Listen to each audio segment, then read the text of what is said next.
Alright everybody, we are here today taking a look at Forgotten Fables, Wolves on the Westwind.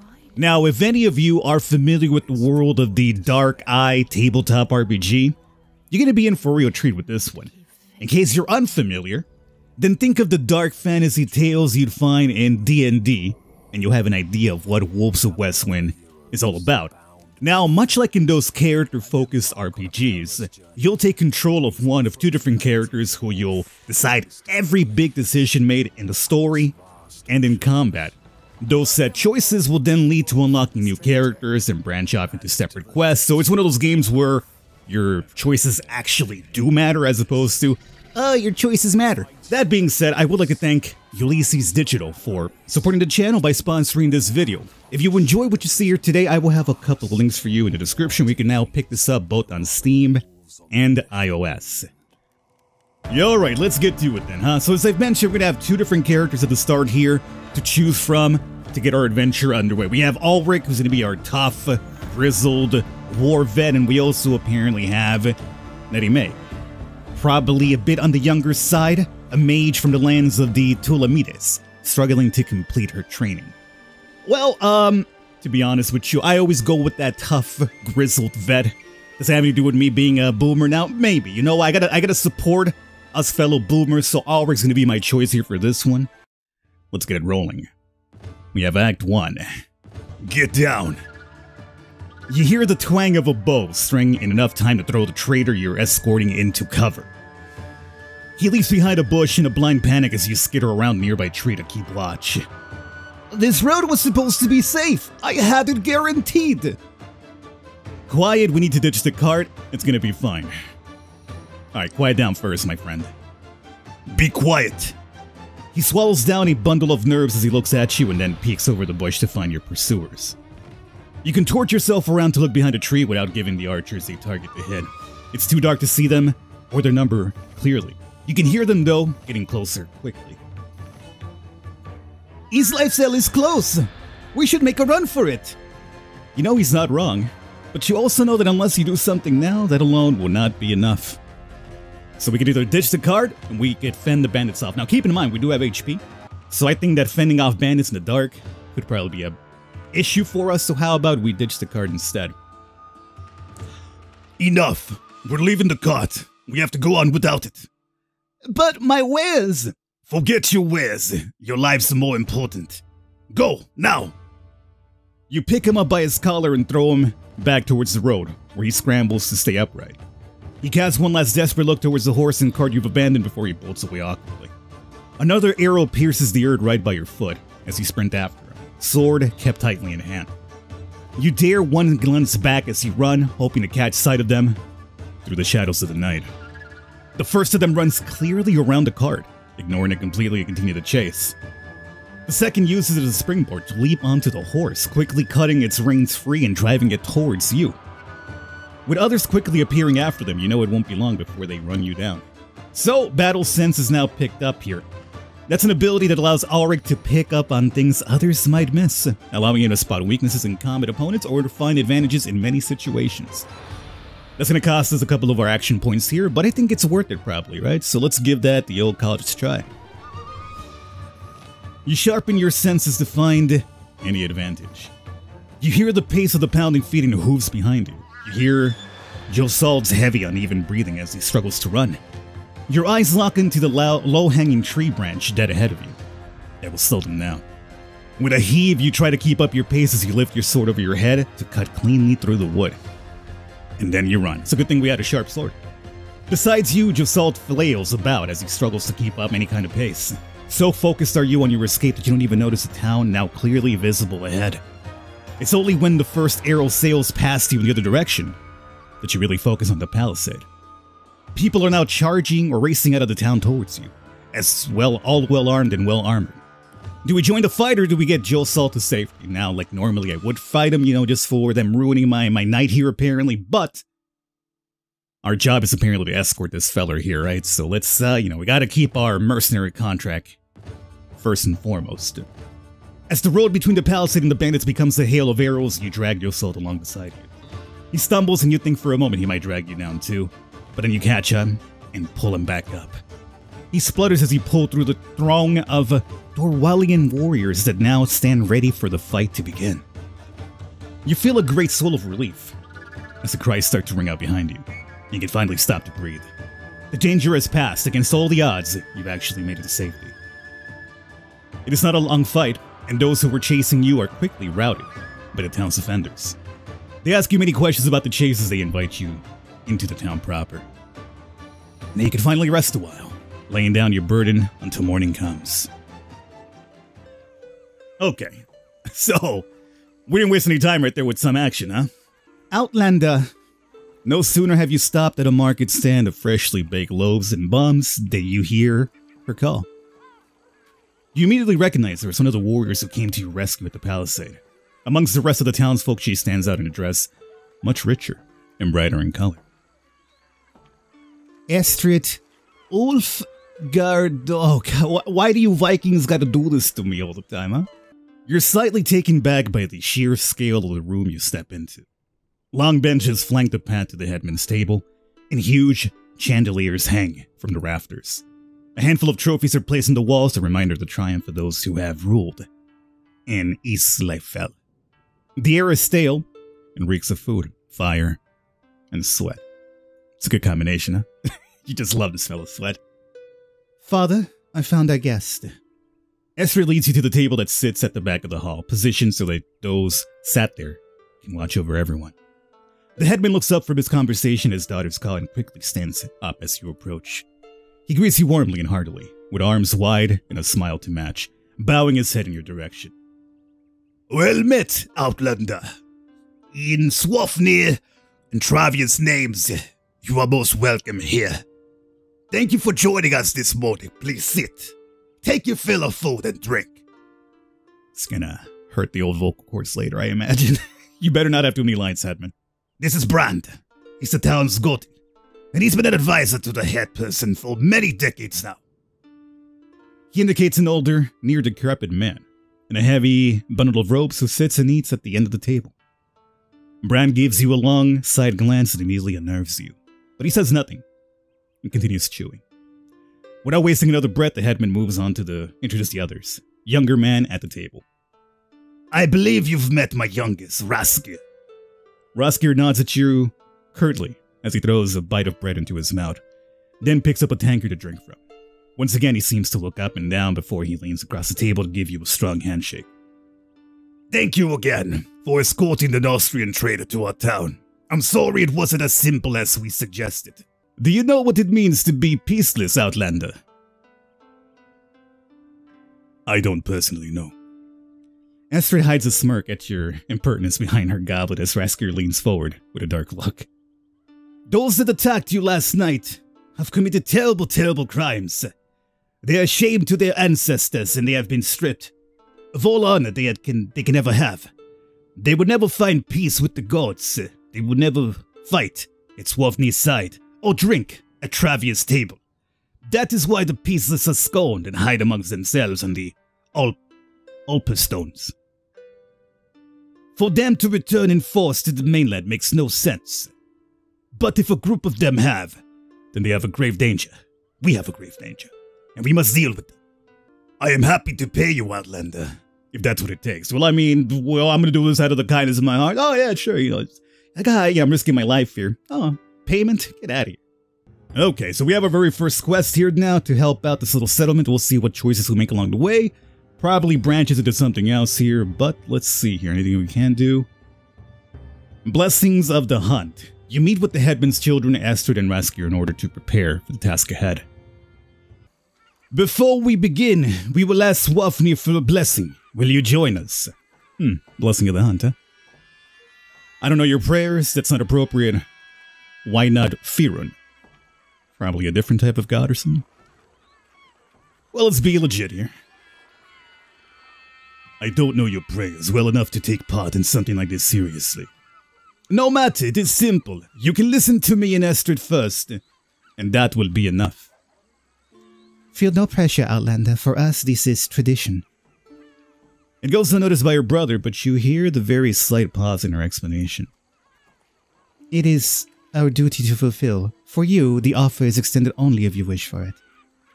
Though I'm sure the gods would welcome it. No thank you.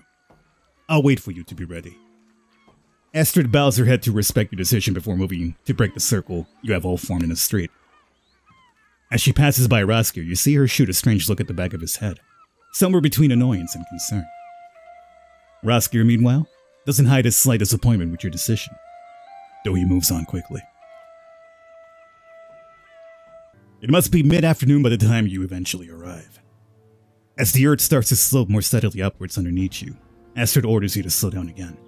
Soon, you are crawling through the long grass slowly and along your bellies as to not draw any unwanted attention.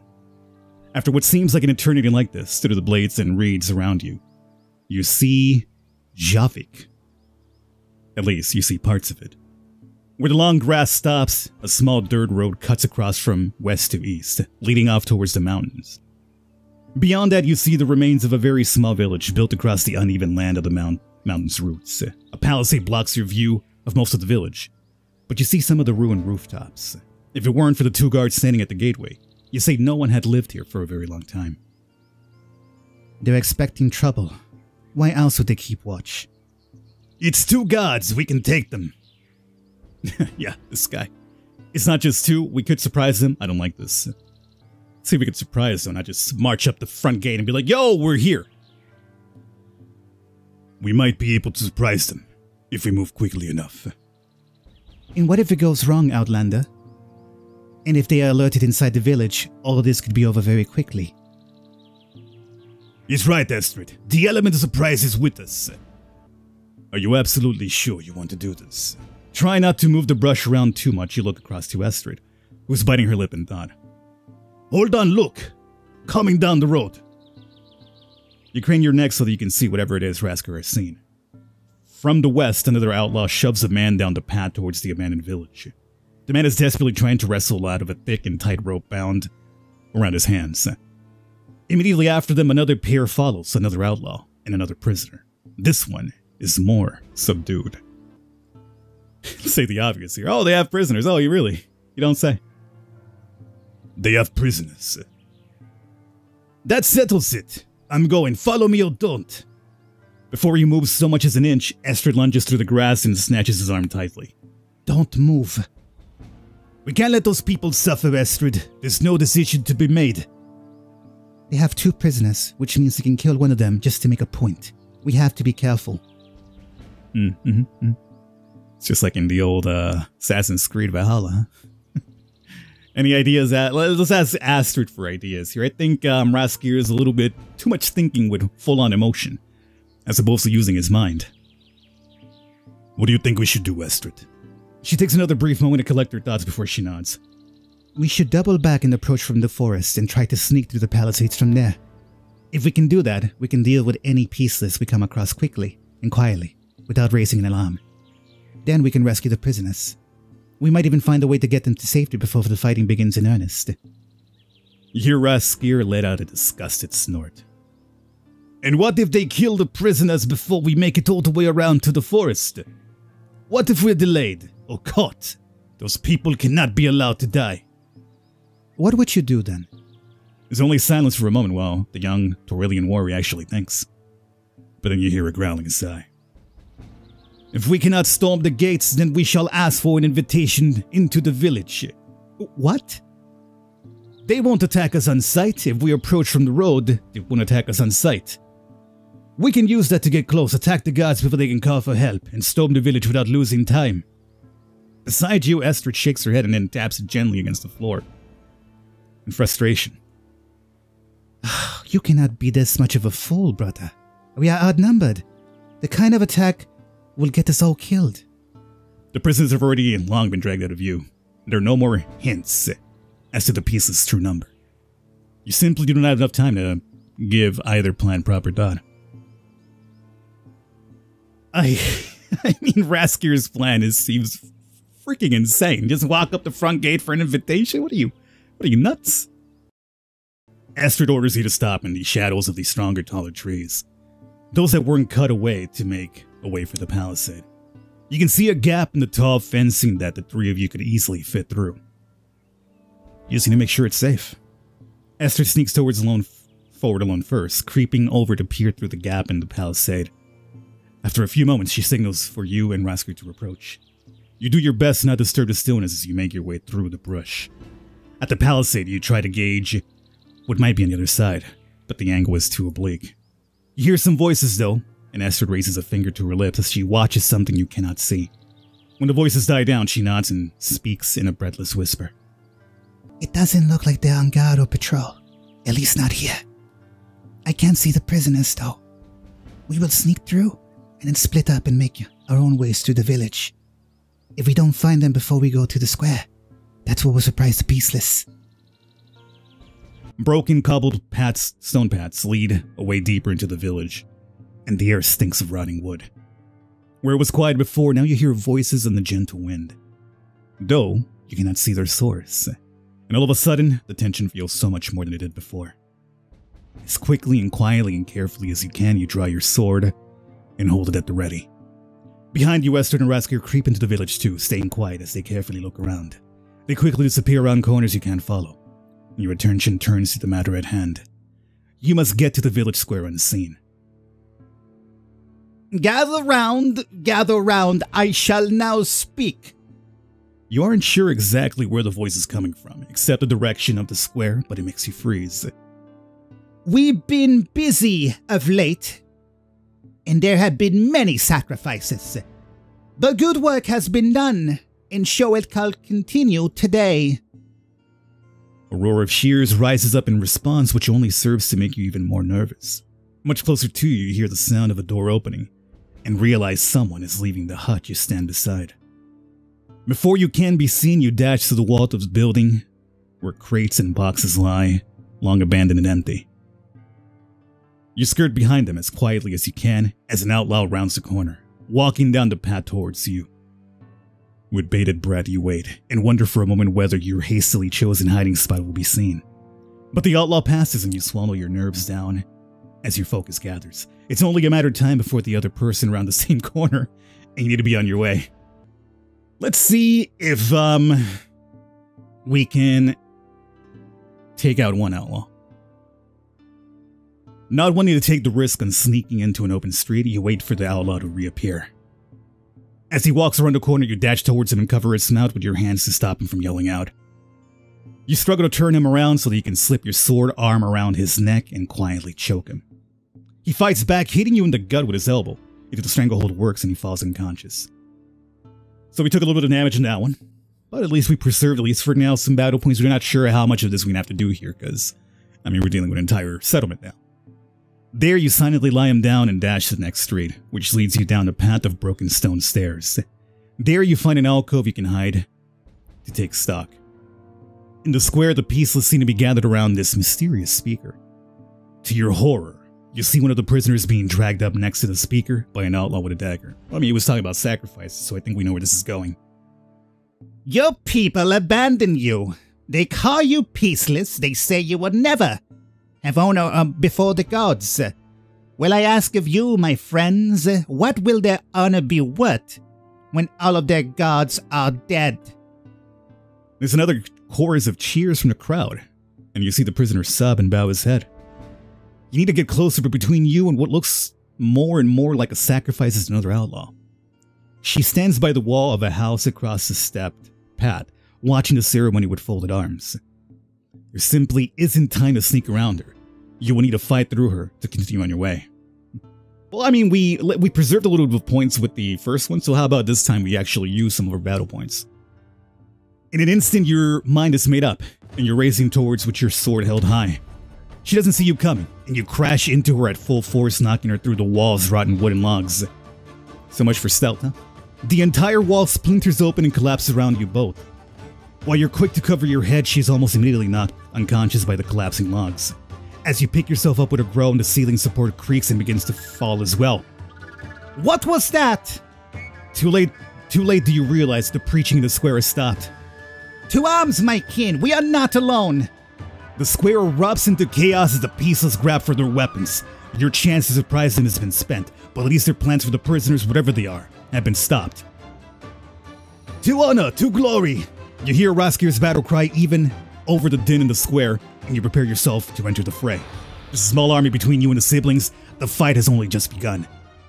You're very quickly surrounded. Even with all your training and experience, there's no way you can take them all alone. You fight your way through Estrid and Askir, dealing with only the problems that lie between you. A block here, a parry there. The first outlaw to truly block your path is quickly felled with a savage swipe at his legs, sending him barreling to the floor. Straight away, you find yourself face to face with another, wielding an axe in each hand. Let's see if we can dive away. As he raises the axes up over his head, you step to the side and then dive out of the way. We took 2 damage in that one, but is that a good 2 damage or not? You hear a crack and a squelch as his steel hits the earth and stone where you'd stood just moments before. You're not moved so much as an inch before your next opponent appears before your eyes, so we were able to get through that one at the very least. Oh, never mind. She uses a shield to strike you hard in the chest, winding you as you hit the floor hard. With that, she raises the shield high above her head and prepares to strike the killing blow. See if we could counter on this one. As it plummets towards you, you catch the strike and throw it away, hitting the warrior with the pommel of your sword. She staggers backwards, which gives you room enough to push yourself up before she strikes at you again. You parry that too, knocking her sword from her hand to leave her defenses against the next strike. That's when you catch your breath. A number of the pieces already lie dead, but many more are swarming over Estrid and Raskir. And then you're on top of you as well, and you're forced to block and counter another swinging axe. Between strikes, it's difficult to gauge how much longer you'll need, if you can last at all. As you cast your eyes over the battlefield, you catch sight of yet another warrior coming towards you. Big and burly, and this is this fighter. He's another to wield a vicious weapon in both hands. With a snarl and an angry cry, he starts to sprint towards you, already preparing to strike with a terrible blow. Let's see if we can sidestep this bad boy here. As he brings the axe towards again with a howl, you duck and step out of his way, causing him to overreach. As he tumbles over, you strike him in the back of the legs with your sword. He cries out but quickly gets back to his feet, readjusting his grip on the axe as he limps around to face you. As your eyes meet, you spin your sword back around to be ready once again. Well, let's use a little bit of speed on this one, huh? You launch into a flurry of quick and precise blows that aim to throw the warrior off guard. That works, and he's forced to catch the strikes awkwardly with his axe, allowing you to press him back unrelentingly. His limp makes it easy for you to wrong foot him, keeping your attack short and sharp on his weak side. As he tries to force you away with a punch of the axe handle, you duck underneath him and strike upwards. Your slice catches him in his stronger arm, and he cries out in pain. Pain quickly turns to anger as he lashes out, trying to find a way into the fight. Back and forth you go, trying to find an opening against this relentless foe. But you are starting to gain a palpable edge, as the injuries you've already inflicted start to catch up with him. He must sense this too as he turns to other means to regain his advantage when you drive him back once again. He grabs an outlaw who is fighting Raskir and hurls her towards you to catch you off guard. She stumbles towards you quickly, and you have to dart out of her way so that she doesn't crash into you. Your opponent has brought himself some time, but you still hold on a significant advantage. With a desperate swing of his axe you can easily block, he finally gives you an opening to make the final blow. Let's go. With his axe locked behind you by your sword, you grab him and headbutt him as hard as you can. Surprised, he drops the weapon, falling to the ground with a shake of his head. Meanwhile, you already twisted your sword around to drive it through his chest in one decisive strike. With one last groan, he finally falls silent, and you're able to catch your breath. He holds up a trinket that fits in his outstretched hand, which he has thrust towards you like a weapon. On it, you see lines etched onto the metal like some archaic and mysterious symbol. It's one and the same as the symbol painted on every shield you can see, and some freshly inked tattoos as well. As your eyes lock with it, you are filled with a strange nervous tension that fills you with discomfort. Your first instinct is to run, to keep it out of view, to do anything that will shake this discomfort from you. The speaker must see it in your face, in one of your faces. He chuckles and he starts to step behind the crowd of pieces that now regroup between you. You shall not know peace. Kill them! With a cry, the pieces come at you again, and you have to move quickly to stop them from killing you on the spot. If we can stop the sorcerer, then we can put an end to this. Very well, with me then. Raskir gives a furious cry, swinging his axe in both hands, almost full circle around himself. The remaining pieces dive backwards out of Raskir's way, staying between you and your new target. But you're now face to face and able to put an end to this mastermind's schemes. Well, luckily for us, we have enough for one forceful blow, so let's do it. Now you unleash all of your strength, roaring as you leap towards to strike the sorcerer down. He is unsuspecting of your attack and collapses to the floor with a pained yelp as you slice deep through his arm.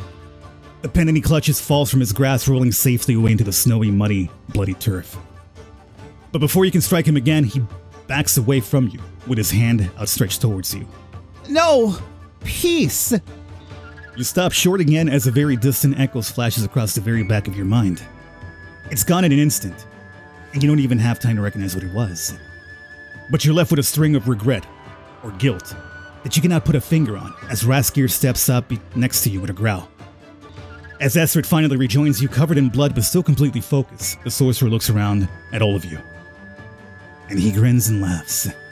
It's not the first time you've experienced such a reaction, and you even find yourself rolling your eyes.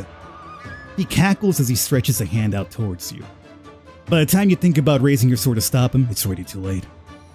He's spoken an incantation of some kind, and is back to howling with laughter. And once again you feel that strange, aching pain in your chest, and it pulls your focus away from the task at hand. What are you even doing here? Who are these strangers in this strange land? Did the siblings know this might happen? Why did they not warn you? Can they be trusted? How are these simple outlaws able to push you so far for so long? What does that say about you? It just all makes you feel so contrite. Some part of your mind recognizes you must break free of whatever spell the sorcerer has put you under. You shake your head as you try to find something, anything, to cling to return to reality.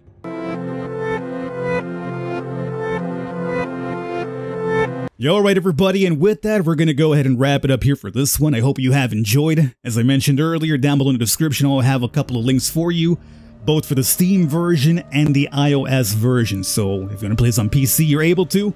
Mobile devices, you're able to as well. Down below in the description, I'll have links for you to check that out in case you want to pick it up for yourselves and continue onwards from here.